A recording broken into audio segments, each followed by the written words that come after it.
The morning sun streamed through the tall windows of Clarence's house as Camilla sat at her antique mahogany desk, reviewing the day's schedule. Her personal secretary had just delivered the morning briefings when an urgent knock interrupted her peaceful routine. The door opened to reveal her private secretary, Sarah, holding a sealed envelope bearing the royal crest.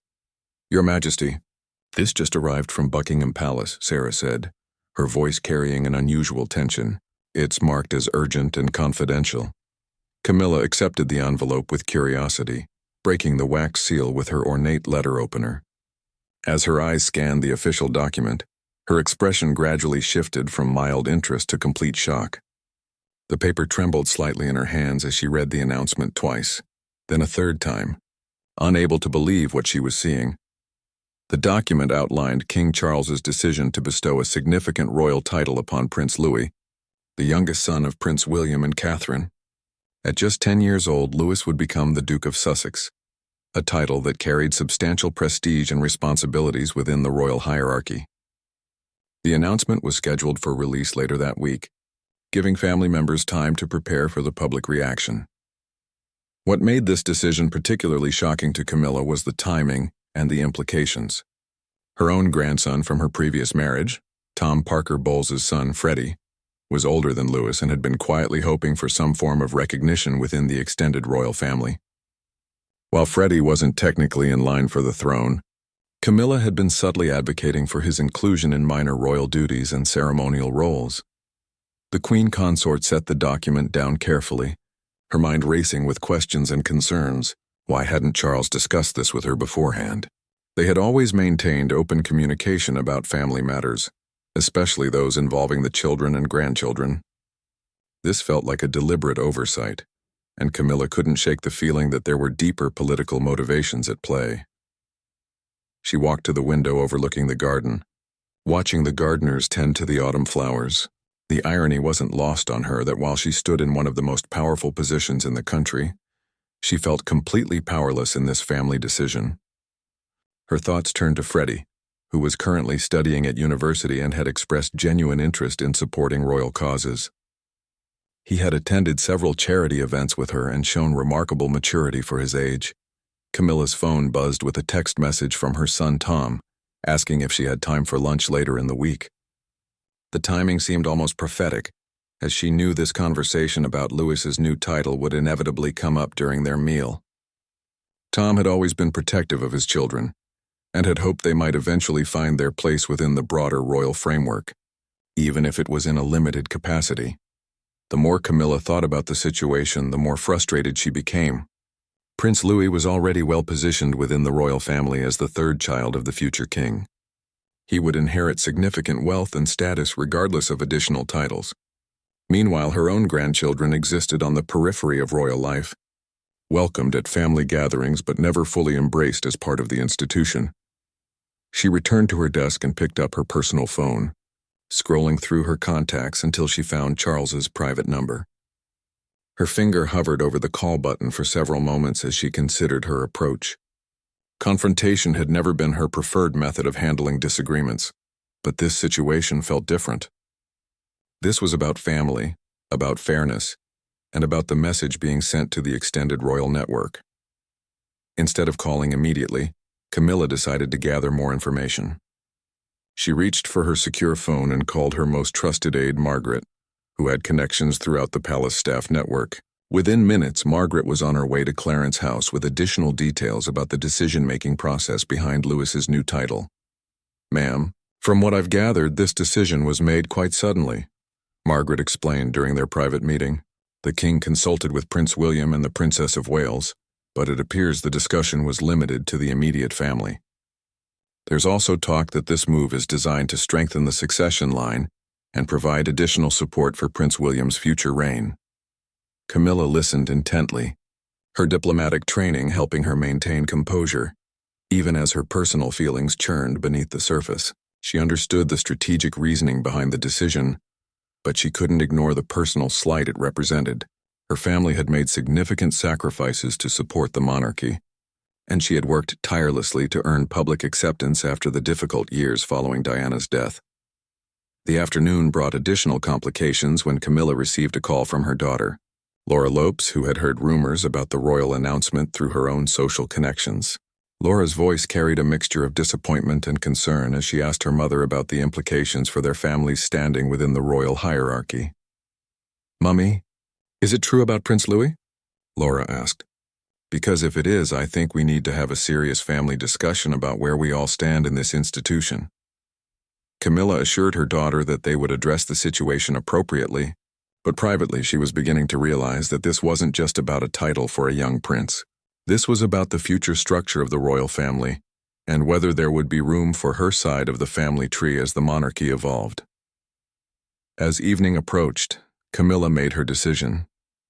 She would speak with Charles directly, not as queen consort to king, but as wife to husband. This conversation needed to happen before the public announcement, and she needed to understand his reasoning, while also expressing her concerns about how this decision affected their family unity.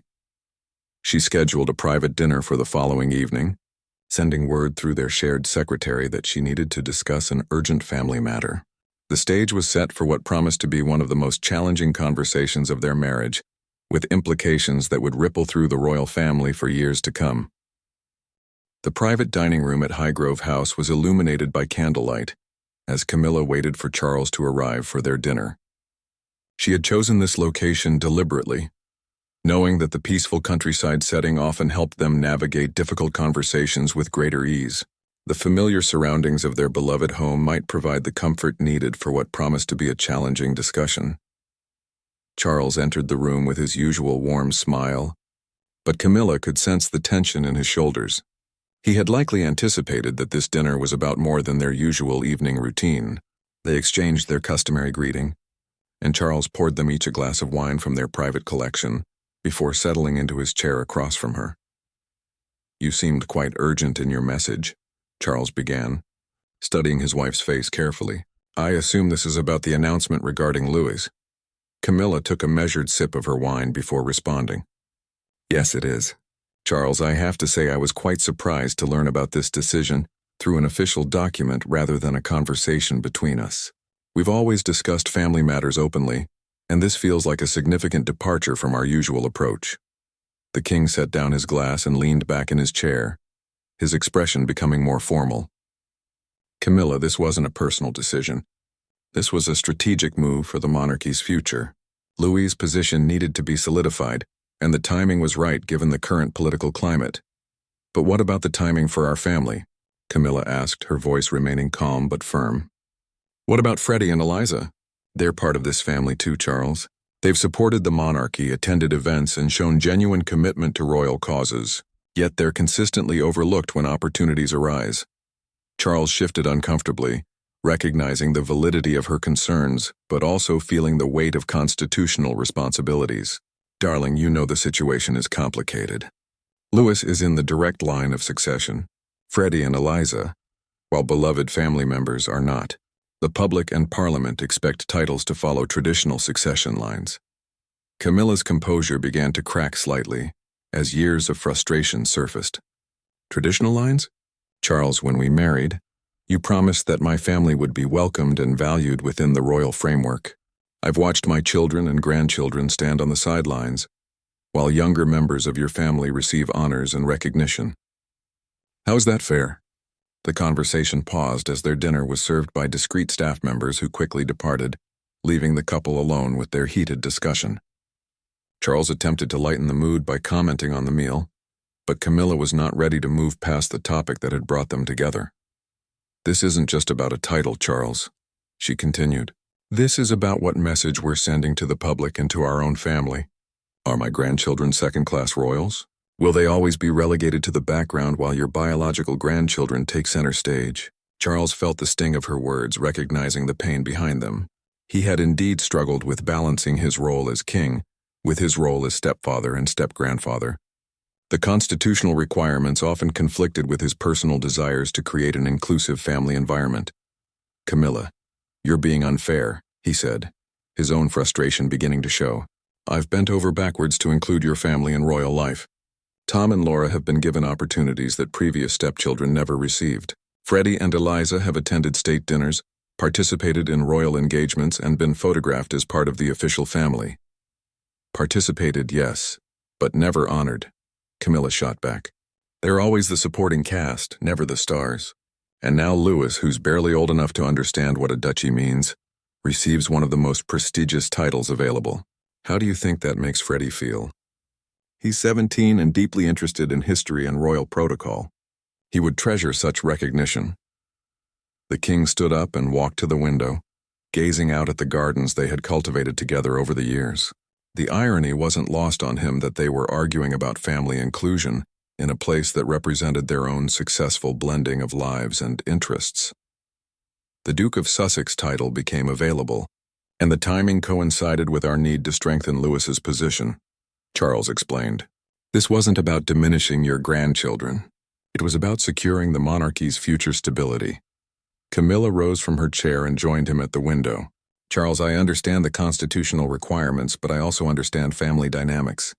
Freddie reads every royal biography, follows every protocol, and genuinely cares about this institution. Meanwhile, Louis is more interested in soccer and video games. Yet Louis receives recognition while Freddie remains invisible. That's not entirely fair to Louis, Charles said, turning to face his wife. He may be young, but he'll grow into his responsibilities. The title is an investment in his future service to the crown. And what about Freddie's future service? Camilla asked. What incentive does he have to remain committed to royal causes when he sees that effort and dedication are less important than bloodline proximity? Charles realized that this conversation was revealing deeper tensions than he had previously understood. Camilla's frustration wasn't just about this single decision. It was about a pattern of exclusion that had been building throughout their marriage. Her children and grandchildren had been welcomed into royal life but never fully embraced as equal participants. What would you have me do? Charles asked. The title structure is established by centuries of tradition. I can't simply create new duchies for everyone I care about. Camilla returned to her seat, her dinner now cold and forgotten. I'm not asking you to rewrite the Constitution, Charles. I'm asking you to consider the human cost of these decisions. When you announce Louis's new title, you're simultaneously announcing that my family's contributions are less valuable than his potential contributions. The king sat back down, recognizing that this conversation required careful navigation. His wife's concerns were valid, but his options were limited by constitutional constraints and public expectations.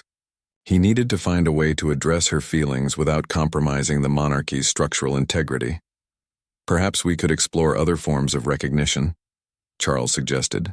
Special ambassadorships, charity patronages, or ceremonial roles that would acknowledge their contributions without conflicting with traditional title structures. Camilla considered his proposal, but remained unsatisfied.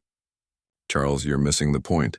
This isn't about finding consolation prizes for my family. This is about the principle of fairness and the message you're sending about who truly belongs in this family. As the evening progressed, both realized that this conversation was far from over. The announcement about Louis's title was scheduled for the following week, and Camilla needed time to process how she would handle the public aspects of supporting a decision she privately opposed. The following morning brought no resolution to the tension that had filled the dining room at Highgrove.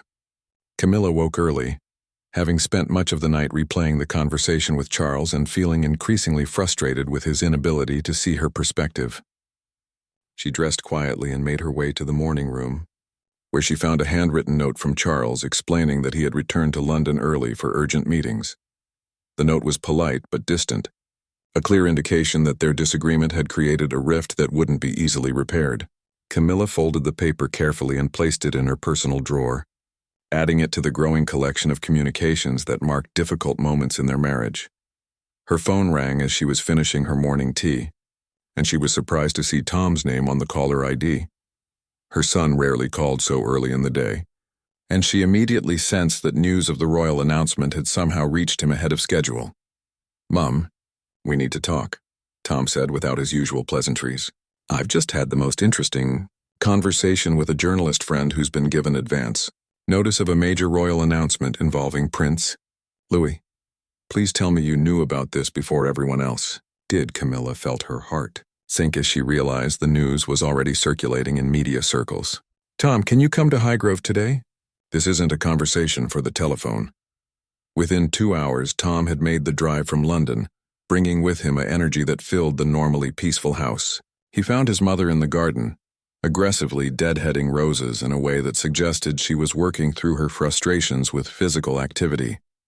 "Mom, what's really going on?" Tom asked, settling beside her on the garden bench they had shared for many important conversations over the years. The journalist mentioned something about Louis becoming a duke, and frankly, the timing seems rather pointed given everything Freddie has been doing to support royal causes. Camilla set down her gardening shears and looked at her son with tired eyes. "Charles made the decision without consulting me.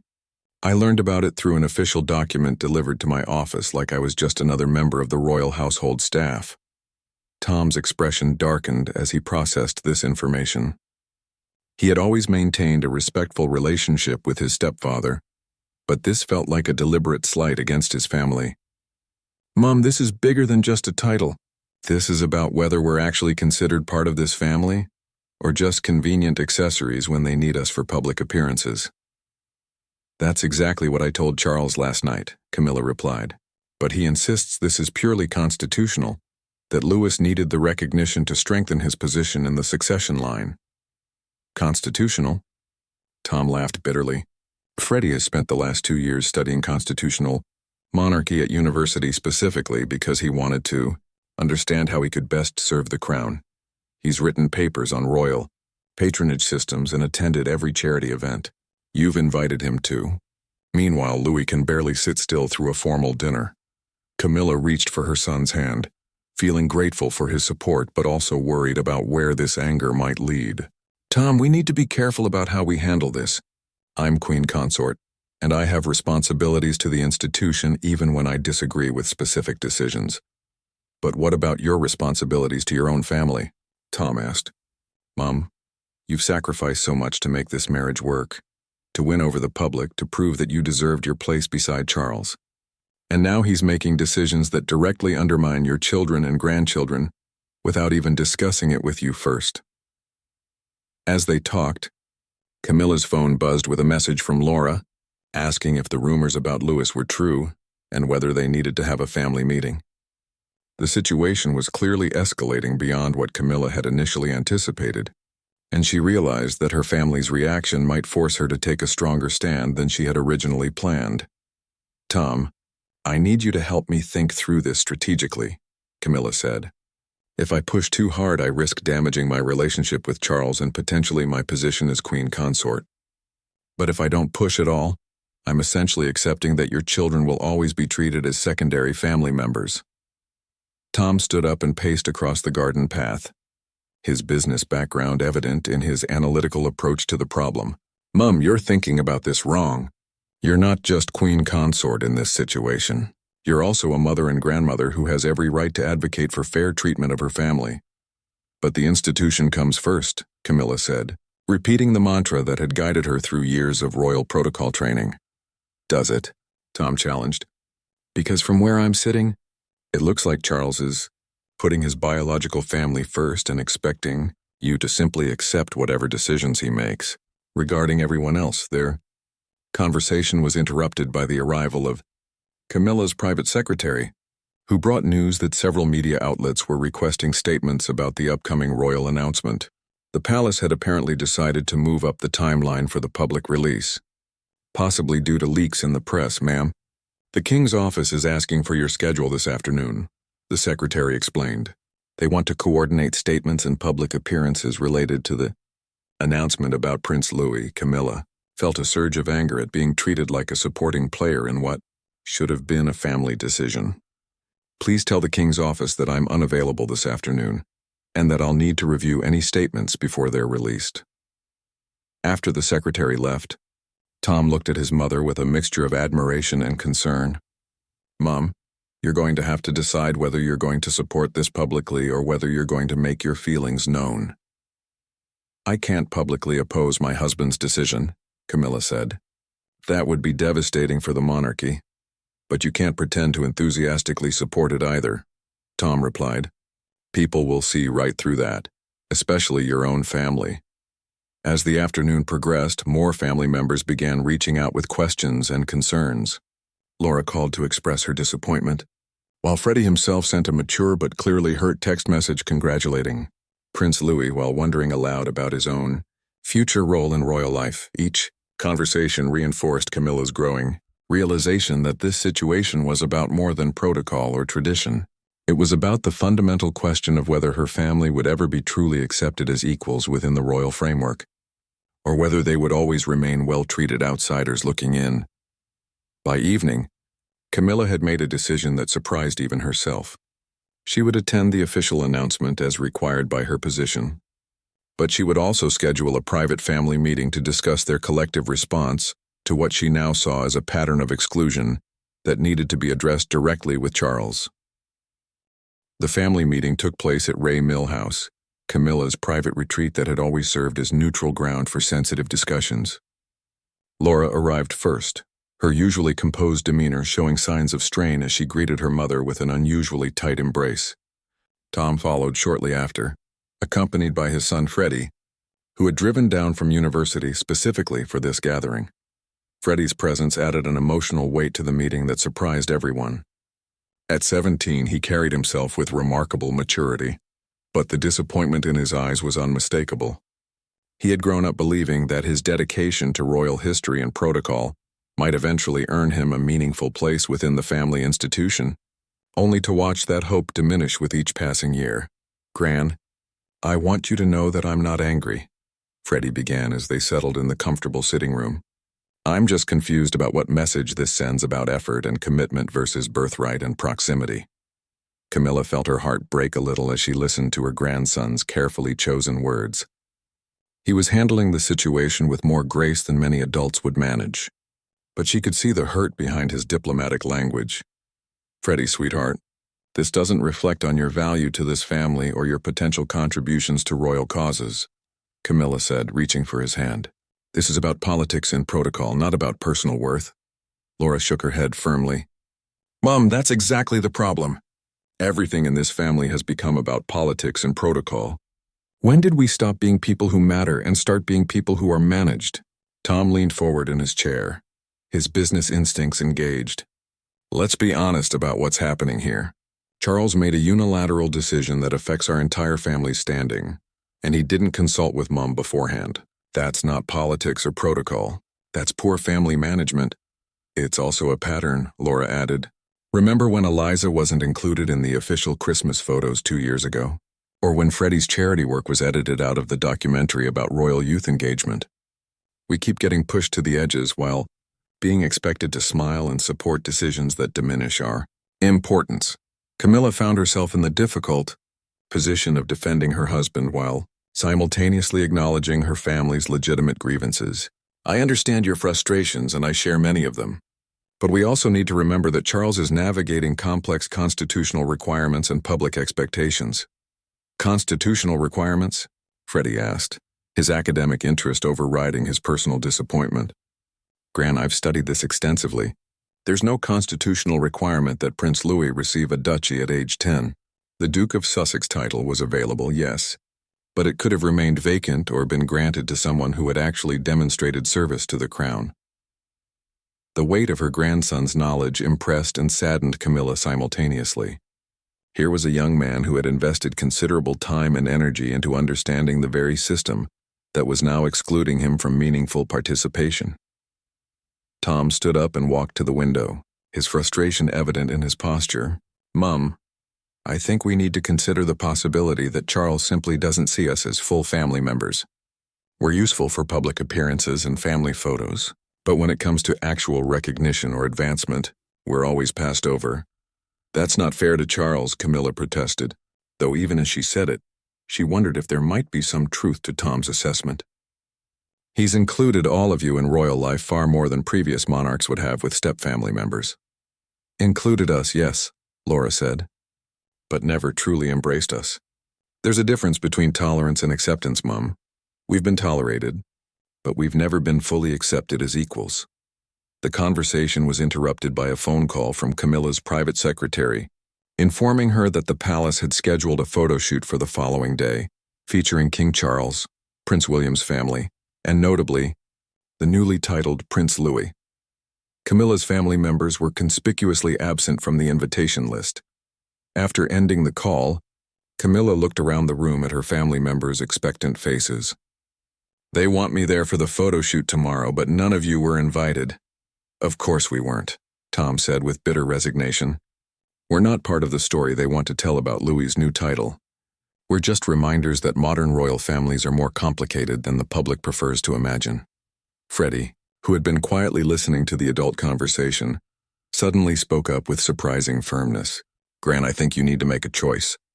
You can continue trying to balance everyone's feelings and maintain peace, or you can actually fight for your family's place in this institution. The directness of his statement shocked everyone in the room. This wasn't the diplomatic young man they were used to. This was someone who had reached his limit with being marginalized despite his genuine commitment to royal service. What are you suggesting, Freddie? Camilla asked. I'm suggesting that you tell King Charles exactly how this situation affects us, not as subjects but as family members. And if he can't understand why this hurts, then maybe we need to reconsider how much effort we put into supporting an institution that doesn't truly value our contributions. Laura gasped at her nephew's boldness, but Tom nodded approvingly. Freddie's right, Mum. You've spent years trying to be the perfect queen consort, supporting every decision and maintaining public unity. But what has that cost your relationship with your own children and grandchildren? Camilla felt the weight of years of careful diplomatic balance suddenly becoming unbearable.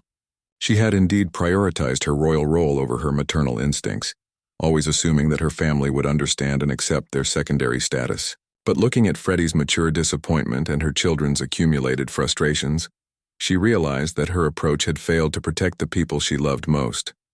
What would you have me do? She asked, genuinely seeking their advice for the first time in years. Tell Charles the truth, Tom said simply. Tell him that this decision has damaged your family relationships, and that future decisions need to include consultation with you, not just notification after the fact. And be prepared for the possibility that he might not be willing to change, Laura added, because if that's the case, we need to decide as a family how to protect ourselves and our dignity. As the evening concluded, Camilla realized that this crisis had forced her to confront a fundamental question about her identity and priorities. Was she primarily queen consort who happened to have a family, or was she a mother and grandmother who happened to hold a royal title? The answer to that question would determine how she handled the confrontation with Charles that was now inevitable. The confrontation Camilla had been dreading finally occurred 3 days later in Charles's private study at Buckingham Palace. She had requested the meeting immediately after the public announcement of Louis's title, which had been met with widespread media coverage and public celebration. The timing felt deliberately chosen to maximize the awkwardness of any objections she might raise. Charles was reviewing correspondence when she entered, and his formal greeting told her immediately that he was still defensive about their previous conversation. The distance between them felt palpable as she took her usual seat across from his desk, a piece of furniture that now seemed to symbolize the barrier that had developed between them. I assume you're here about the reaction to Louis's announcement, Charles said without looking up from his papers. The public response has been overwhelmingly positive, which confirms that we made the right decision. Camilla felt her carefully planned diplomatic approach dissolve in the face of his dismissive tone. Charles, this isn't about public relations or media coverage. This is about what you've done to our family and, more importantly, what you've done to our marriage. The king finally looked up, clearly surprised by the directness of her statement. Camilla, I understand you're disappointed, but this decision was made for the good of the monarchy. Personal feelings cannot always take precedence over constitutional responsibilities. Personal feelings? Camilla's voice rose slightly, years of controlled frustration finally finding expression. Charles, my grandson, spent the weekend in tears because he finally understands that no amount of dedication or service will ever earn him recognition in your family. My children are questioning whether they should continue participating in royal engagements when it's clear they'll never be valued as anything more than supporting players. Charles stood up and moved around his desk, attempting to create a more intimate setting for the conversation. Darling, you're being overly dramatic. Tom and Laura have been included in royal life to an unprecedented degree. Their children attend family gatherings and participate in public events. What more can you reasonably expect? I expect fairness, Camilla replied firmly. I expect consultation on decisions that affect my family, I expect my husband to understand that when he honors a 10-year-old child over a 17-year-old who has demonstrated genuine commitment to royal service, he's sending a message about whose contributions matter. The king's expression hardened as he recognized that this conversation was moving beyond the specific issue of Louis's title into broader questions about their family, dynamics, and decision-making processes. Camilla, Louis is third in line to the throne. Freddie is not in the line of succession at all. The British public and Parliament expect titles to follow constitutional logic, not emotional preferences. Constitutional logic? Camilla laughed bitterly. Charles, you're hiding behind constitutional requirements to avoid acknowledging that you've created two tiers of family members. Your biological grandchildren receive recognition and advancement, while mine receive tolerance and inclusion. The accusation hung in the air between them, and Charles felt the sting of truth in her words. He had indeed found it easier to navigate royal protocol when it aligned with his paternal instincts, and more difficult when it required him to balance his role as king with his role as stepfather. What would you have me do? Charles asked, his voice betraying frustration.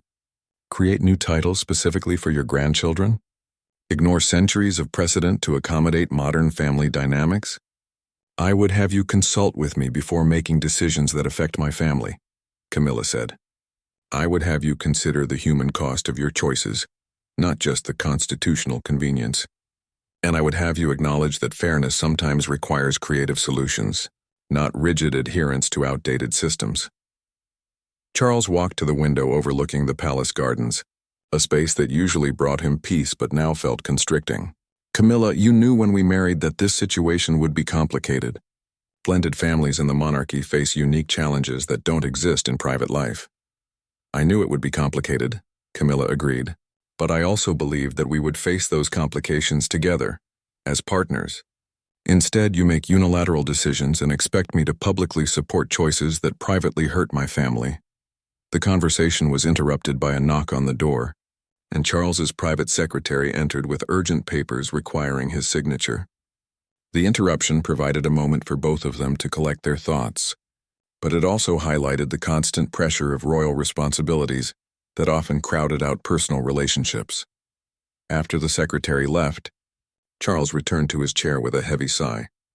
Camilla, I'm not trying to hurt your family, but I'm also not able to restructure the entire monarchy to accommodate every family member's feelings.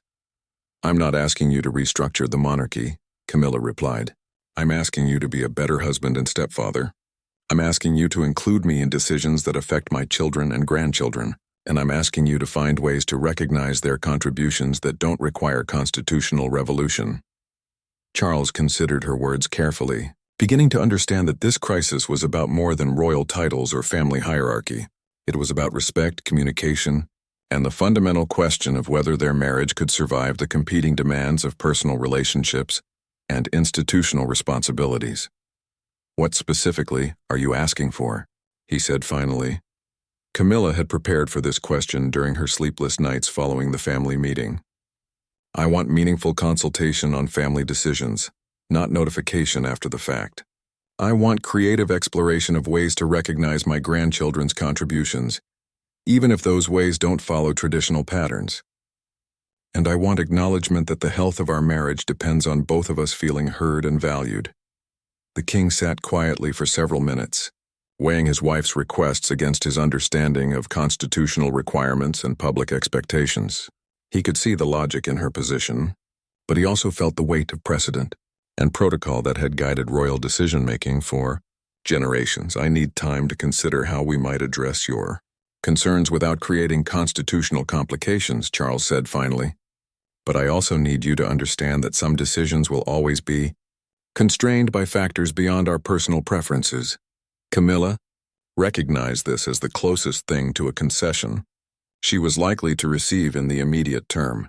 Charles, I understand the constraints you face as king, but I need you to understand the constraints I face as a mother and grandmother who is, watching her family be systematically marginalized, despite their genuine commitment to supporting your reign. As their meeting concluded, both realized that they had reached a turning point in their marriage that would require careful navigation in the weeks ahead. The public announcement of Louis's title could not be reversed, but the process that had led to that announcement needed to be examined and improved if their relationship was to survive the pressures of royal life. The weeks following Camilla's confrontation with Charles brought a period of careful maneuvering, as both sides attempted to find a path forward that would preserve their marriage while addressing the underlying family tensions. Charles had indeed taken time to consider his wife's concerns, consulting with constitutional experts and trusted advisors about possible ways to recognize extended family contributions without setting dangerous precedents. During this delicate period, an unexpected opportunity arose that would test everyone's commitment to finding creative solutions. The Royal Foundation announced plans for a major youth engagement initiative focusing on environmental conservation, and they needed experienced young people to serve as ambassadors and program coordinators. Charles's private secretary approached Camilla with the proposal, explaining that the king had specifically requested that Freddie be considered for a leadership role in the program. It wasn't a royal title, but it was a significant position that would provide meaningful recognition for his knowledge and dedication while serving genuine institutional needs. When Camilla shared this news with her family during their weekly dinner at Ray Mill House, the reaction was mixed. Freddie was genuinely excited about the environmental focus, which aligned with his academic interests, but Tom and Laura remained skeptical about whether this represented real change or simply damage control. "It's a good opportunity," Freddie acknowledged, "but I need to understand whether this is a one-time gesture to smooth things over, or whether it represents a genuine shift in how the family views our contributions." Tom leaned back in his chair, his business instincts engaged. "Mum, you need to find out what other changes Charles is willing to make. One appointment doesn't address the systematic issues we've been discussing." Camilla had already scheduled a follow-up meeting with Charles to discuss the broader implications of the youth initiative proposal. She was determined to use this opportunity to establish new protocols for family decision-making that would prevent future conflicts. The meeting took place in the more informal setting of the morning room at Clarence House, where Charles appeared more relaxed and open to discussion. He had clearly done considerable thinking about their previous conversation, and his approach seemed less defensive than before. "I've been researching how other European monarchies handle extended family recognition," Charles began. "The Swedish and Dutch models include interesting approaches to non-succession family members that we might adapt for our situation." Camilla felt a spark of hope as she realized he had taken her concerns seriously enough to conduct substantive research. "What kinds of approaches are you considering?" "Special ambassadorships for causes that align with their interests and expertise," Charles explained. Freddie's environmental knowledge could make him an effective spokesperson for conservation initiatives. Laura's art background could connect her with cultural programs. Tom's business experience could support entrepreneurship initiatives. The proposal was more comprehensive than Camilla had expected, suggesting that Charles had spent considerable time thinking about how to meaningfully include her family members without disrupting traditional hierarchies. "This sounds promising," Camilla said carefully, "but I need to understand how decisions about these roles would be made. Would you continue making unilateral choices, or would we develop a consultation process?" Charles shifted in his chair, clearly uncomfortable with the implication that his decision-making process needed fundamental revision. "I'm willing to establish regular family meetings to discuss upcoming opportunities and initiatives, but I cannot promise that every decision will be subject to family consensus." "I'm not asking for family consensus on constitutional matters," Camilla clarified. "I'm asking for meaningful consultation on decisions that affect my children and grandchildren. And I'm asking for transparency about the reasoning behind those decisions." Their conversation was interrupted by an urgent call from Prince William, who had heard rumors about the new youth initiative and wanted to ensure that any appointments wouldn't conflict with his existing environmental programs. Charles put the call on speaker so that Camilla could participate in the discussion. "Father, I support including Freddie in the environmental initiative," William said, surprising both Charles and Camilla with his directness. "He's genuinely knowledgeable about conservation issues, and frankly, we need young people who can connect with their generation on these topics." Camilla felt grateful for William's support, recognizing that his endorsement would make it much easier for Charles to move forward with expanded recognition for her family members. After ending the call with William, Charles turned back to Camilla with a slightly sheepish expression. I should mention that William and Catherine have been advocating for greater inclusion of your grandchildren for some time. They believe that modern royal families need to reflect contemporary family structures. This revelation surprised Camilla, who had assumed that resistance to her family's inclusion came primarily from William and Catherine's desire to protect their own children's positions. Learning that they had actually been supportive created new possibilities for family cooperation. Charles, why didn't you tell me about William's support earlier? Camilla asked. Because I was focused on constitutional constraints rather than family opportunities, Charles admitted. I've been so concerned about maintaining traditional structures that I may have missed chances to adapt those structures in positive ways. As their conversation continued, Charles outlined a more comprehensive plan for family integration that went beyond the immediate youth initiative. He proposed creating a formal council of family members who would meet quarterly to discuss upcoming opportunities and initiatives, ensuring that everyone had input into decisions that affected their roles. This council would include you, William, Catherine, and myself as core members, Charles explained, with Tom, Laura, and eventually Freddie and the other grandchildren participating in discussions relevant to their interests and expertise. Camilla recognized this as a significant step toward the kind of collaborative decision-making she had been seeking. What about oversight and accountability? How do we ensure that this council actually influences decisions, rather than simply providing the appearance of consultation? Charles considered her question carefully. We could establish a charter outlining the council's role in family decision-making, with specific protocols for different types of decisions. Constitutional matters would remain with the monarch, but family recognition and opportunity decisions would require council input. The proposal was more substantial than anything Camilla had dared to hope for when this crisis began. It represented a fundamental shift from autocratic family management to collaborative family leadership, with her children and grandchildren finally having a voice in their own royal futures. I need to discuss this with my family, Camilla said. But Charles, I want you to know that I appreciate the thought and effort you've put into addressing our concerns. As they concluded their meeting, both felt cautiously optimistic that they had found a path forward that could strengthen their marriage while creating a more inclusive and sustainable model for modern royal family management. 6 months later, the transformation in royal family dynamics was evident to anyone paying close attention to their public appearances and private interactions. The family council that Charles had proposed had become a reality, meeting monthly rather than quarterly due to the enthusiasm of its members and the effectiveness of its collaborative approach. Freddie had not only accepted the environmental ambassadorship but had exceeded everyone's expectations in the role.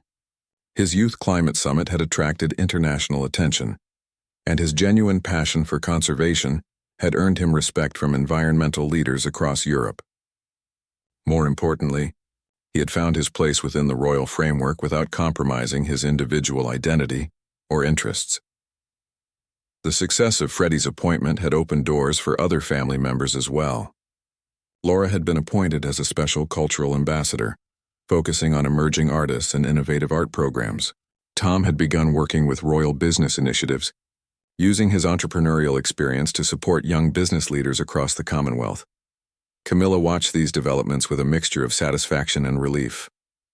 The crisis that had nearly damaged her marriage had ultimately led to a stronger, more inclusive family structure that benefited everyone involved. The rigid hierarchies that had previously defined royal family relationships had given way to a more flexible system that recognized individual talents and contributions. The monthly family council meetings had become genuinely productive gatherings, where upcoming opportunities were discussed openly and decisions were made collaboratively. Charles had initially struggled with sharing decision-making authority, but he had gradually come to appreciate the diverse perspectives and creative solutions that emerged from group discussions. During one particularly successful council meeting, William had proposed creating mentorship programs that would pair young royals with experienced family members, allowing for knowledge transfer and relationship building across generational lines. The proposal had emerged directly from watching Freddie's successful integration into royal duties and recognizing the value of structured support systems. Father, we've learned so much from watching how Freddie approached his environmental role, William had said during the meeting. He brought fresh perspectives that none of us would have considered, but he also benefited from guidance about royal protocol and public engagement. We should formalize this kind of support for all the younger family members. Catherine had enthusiastically supported the mentorship idea, suggesting that it could help her own children navigate their future royal roles more effectively. Louis will eventually need to understand how to balance personal interest with royal responsibilities. Having mentors beyond just his parents could provide valuable perspective. The irony wasn't lost on Camilla that Louis, whose title appointment had triggered the original crisis, was now benefiting from the more inclusive family structure that had emerged from that conflict. The young prince had begun showing genuine interest in royal duties, perhaps influenced by seeing his step-cousin Freddie's success in finding meaningful work within the royal framework. The transformation extended beyond formal appointments and council meetings. Family gatherings had become more relaxed and inclusive, with conversations flowing more naturally between different branches of the family tree.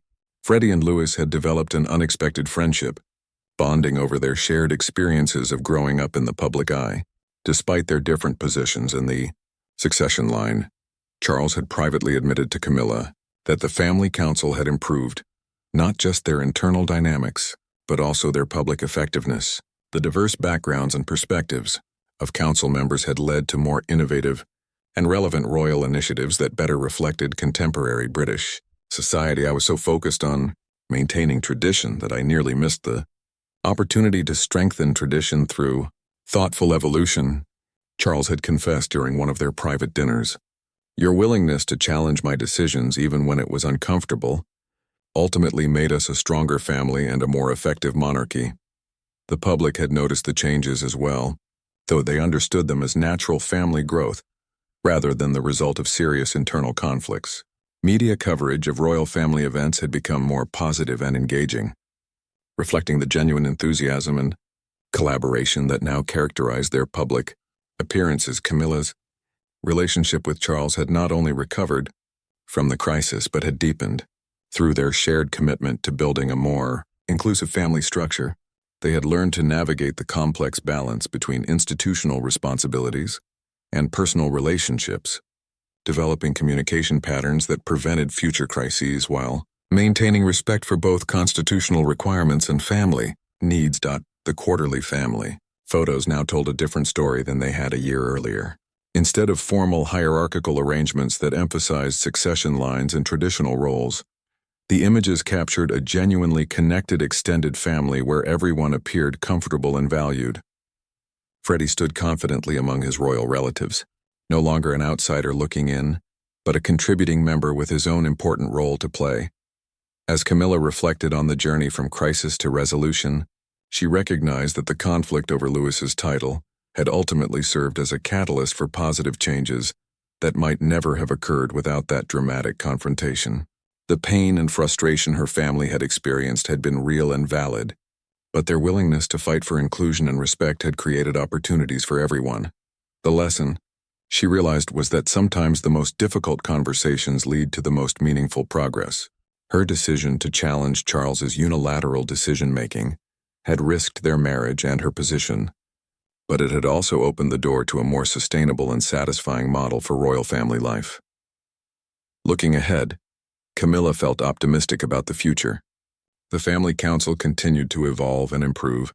The younger generation was finding meaningful ways to contribute to royal causes, and the monarchy itself was becoming more relevant and relatable to contemporary British society. The crisis that had begun with anger over a royal title had ultimately strengthened every relationship it had initially threatened to destroy.